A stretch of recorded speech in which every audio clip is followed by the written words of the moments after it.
Iniimbestigahan na ng pamunuan ng MRT kung bakit nakabiyahe pa rin ang isa nilang tren kahit bukas ang pintuan nito at punong-puno pa ng mga pasahero. Nakuna nito ng isang used Cooper kahapon. Pinagpapaliwanag na rin daw ang operator ng tren. May report si Steve Dailisan.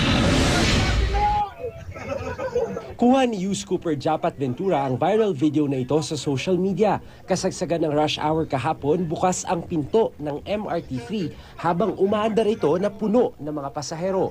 Ang ilang pasahero, lalo na yung mga nasa pintuan, kumapit na lang. Nakapag-abiso pa ang driver na sira ang pinto ng tren.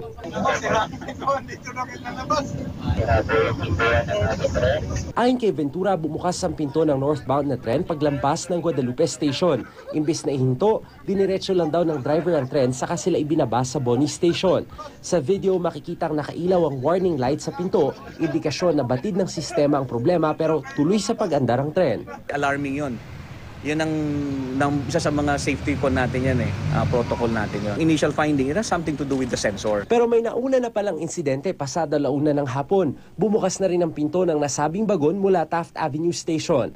Sa paunang investigasyon ng MRT3, lumalabas na bumaba pa raw ang driver para isara ang pinto. Pero bumukas muli habang umaandar kaya ibinaba mga pasahero sa Magallanes Station. Sa safety protocol ng MRT, hindi dapat tatakbo ang tren kung nakabukas ang pinto dahil delikado.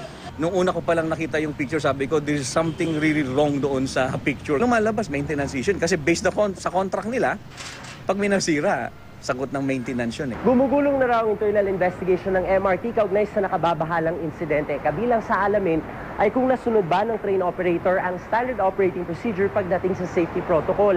Ang tanong nila, paano nakalusot sa maintenance provider gayong may aberya pala? Pero ang sagot naman ng Global APT, hindi raw na-report sa kanila ang pangyayari. Sa text message ng Global APT, bakit daw silang nasisisi gayong bago bumiyahe, sinisiguro raw nilang nakakondisyon ng tren na inaaprubahan naman ng DOTC. Nagulat ang National Council for Commuter Protection o NCCP habang pinapanood ang video ng bukas na pinto ng MRT. Ihahain na raw nila sa lalong madaling panahon ang patong-patong na reklamo sa pamunuan ng MRT.